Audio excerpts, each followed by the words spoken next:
Hello friends, welcome back to the James Lawrence Allcott channel. I took a little break, but we're back now. We're looking at football. We're excited for the 2020-2021 season. That's easy for you to say. But I want to talk about QPR, and I want to talk about this. Because I had a very interesting weekend where I didn't go to QPR Manchester United because as a QPR fan, for those of you who don't know, and if you are new to the channel, please do consider subscribing to the channel if by the end of the video that you've enjoyed it. We're trying to get to 150k. We're dreaming of even bigger than that, but let's start with 150k and you can be a part of that success. Click that button and subscribe to the channel so you don't miss out on a video. But I want to talk about QPR and I want to talk about this because yes, it's a pre-season game. But when am I allowed to be excited about something? When am I allowed to be excited about QPR? And generally, how should we feel about our teams going into a new season? Now, this is what I want you guys to do. I want you to get involved. I'm going to explore my excitement at Queen's Park Rangers' possible charge towards the Premier League. It's an interesting league. We've got an interesting squad. We'll get into that. But over the weekend, we played Manchester United at home. And we won the game 4-2. For anyone that missed that, we won the game 4-2. We beat Manchester United 4-2. Now, how am I supposed to not be smug at that? But it's a pre-season game, James. It's a pre-season game. I know that. But we're not even playing our best players. It's not about I'm not bantering Man United. I don't care about Man United. I'm excited about QPR. But is it okay for me to be excited about QPR? That's what I want to explore in this video. Now, Mark, what a guy. Great guy. I messaged him whilst the stream was going on, never expecting a reply. He somehow replied. I was watching the stream myself. I said, mate, Super Hoots, I'm doing all right here. He said, Lol, you're doing well, to be fair. I said, this is amazing.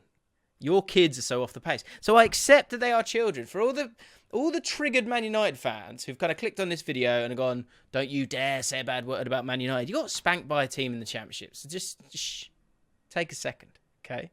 But am I allowed to be excited? Am I allowed? He went on to say, your football has been fantastic. So, of course, I want to go, oh my God, we're beating Man United, up yours. Sort of. I'm not really bothered about it. I like Man United. I've got no problem with Man United. But this is interesting. Listen to this. Only a friendly, you've got to chill out a little bit. But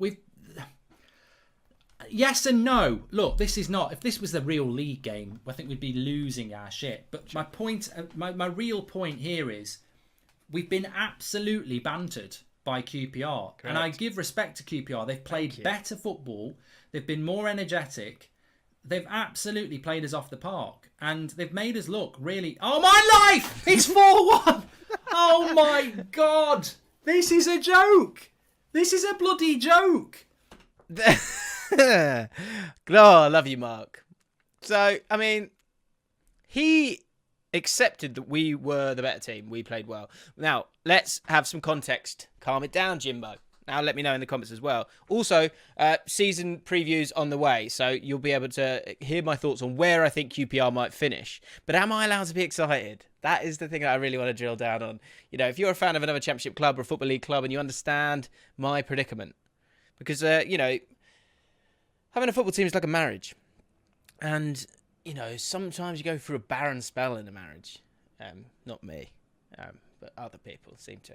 But when it comes to football in that marriage, yes, you can have a barren spell. But it also makes the excitement when, you know, QPR buys some new lingerie. And by that I mean the likes of McCallum at left back. And Odebajo as a right back.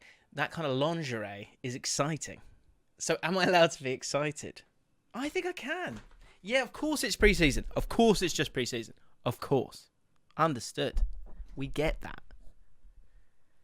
But this squad is starting to look a little bit tasty, may I say.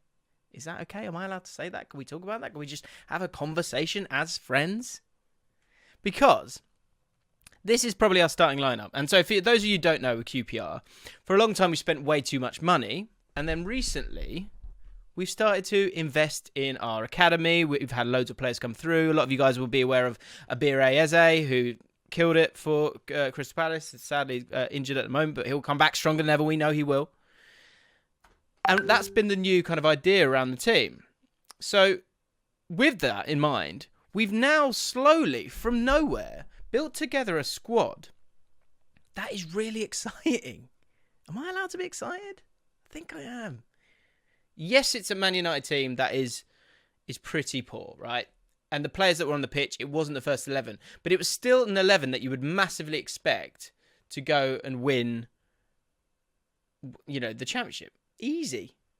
Now, I think the other thing to say as well is the fact that, of course, they're a week behind in terms of their preparation. But again, they should have more quality. So what that question it leads me to ask, and let me know, is that gap between the Premier League and the Championship not as big as it used to be? I think that's worth kind of thinking about, because I think everyone's kind of agreement that the gap between the under-23 level football that's out there and then going out on loan, that the chasm between that is absolutely enormous.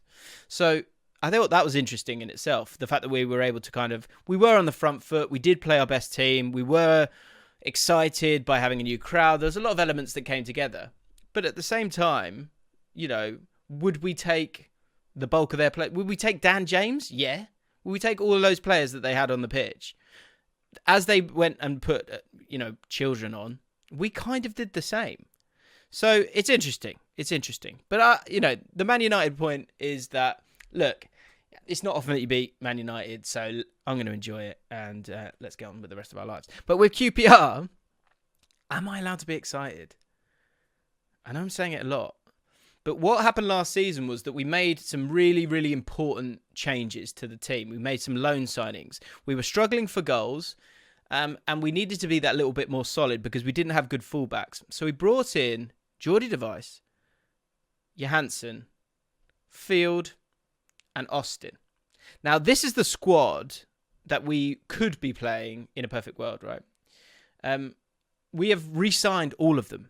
Sadly, Sam Field is going to be injured for a while. But to bring back Johansson, who looked just beautiful in this 3-4-3 setup that we kind of went with for the rest of the season, it's really, really interesting. Geordie Device as well. And then in terms of the recruitment of QPR, Odebajo, we're about to sign, scored a screamer against Man United, had played for Brentford, really good players, struggled with injuries, but we've got him on the right-hand side, and we can be excited about that. Lee Wallace, who people will know from Football Manager days, he has somehow found a new lease of life on this left-hand side, and he's a really exciting player for us. But what's so different, and I think what's really interesting here, and Championship fans, hopefully you're kind of with me on this one, is that this team's really cheap. And I mean that in a good way. This team's really cheap in the fact that we've built through an academy and then with smart additions. And I think it's just really exciting. And I think it's something that previously with QPR, understandably, you wouldn't like QPR because we're not doing what you want us to do, which is, bring through young players and not overspend and go through the right way. We'd spent way too much money. That team that went through the playoffs, it was disgusting, the amount of money they were spending. So what I'm really excited about, and can I be excited? I think I can, is that this feels different. Geordie Device, brought in from a League One team, but he's come in great. Dickey for Oxford. Field's a young up-and-coming player. Chair gets you off your seat. Really does. But he's had now 100 odd games, and he's come through the academy. Willock, not wanted by Arsenal, was then at Benfica. We've gone and got an exciting young player, and he does look exactly that. Really, really exciting. Charlie Austin, the other side of it, in terms of a bit more experience. You need that kind of balance between the two. Same with Barbe's got that experience for us as well. Another, he's not a youngster anymore, but a player who's come through our academy, Senny Dieng. I think we've utilised the loan market in a couple of ways. First, to kind of get ourselves out of trouble last season, but for our own players. Chair was at Stevenage. Senny Dieng was at Doncaster Rovers. And there's a lot of other players coming through as well. In that game against Man United, if you get a chance to see it, two centre midfielders that we could be really excited about. Duke McKenna came on, can play there. Faisal Batash is a youngster as well, who's come through our academy as well. We've Kelman, who's someone that we've gone and bought from Southend, and he's going to be our third choice striker. I haven't even spoken about Lyndon Dykes, who people will laugh at in terms of the Scotland element because he did struggle with the Euros. But in the Championship, he was on fire and scored 2 goals against Manchester United. and is a really great option for us. And I've not even got him in our starting 11 at the moment. Don Ball is a really solid centre midfielder that we've developed. Andre Dazelle is another player who's from League One, but coming up, and we know he's ready to go. He's young, he's exciting. Sam Field will be exciting when he can play. And also another player a lot of you guys might have spotted, maybe with a brief dalliance in the Premier League, is Dunn from Burnley, who we've just signed on a permanent. Then there's Connor Masterson. Liverpool fans will remember him. He can play as a central centre-back or as part of a two. He was the under-23s captain for Liverpool as well. He's blown hot and cold, but overall I quite like him as a player. But I just think in a championship season where there is a lot going on, but also not the same powerhouses as there's been previously, the league is up for grabs. And what I'm just really excited about is the fact that we've got a squad here that has options and plays good football, is exciting, could score goals, and could do something. And I'm just excited. I'm just bloody excited, guys. And Mark, thank you. Thank you for showing a bit of class there and understanding that something might be happening here at Queen's Park Rangers. I will, of course, be doing a season guide to the Premier League. We're going to be talking about the Championship as well. I'll be giving my predictions for that. We're going to be talking about players you need to watch out this season in the Championship and in the Premier League. So keep it locked on the James Lawrence Allcott channel. If you're new to it, please do consider hitting subscribe. If you're not new, you know what to do. Hit that like button. It's lovely to be back. I'll see you again very, very soon. Ta-ra. Am I allowed to be excited?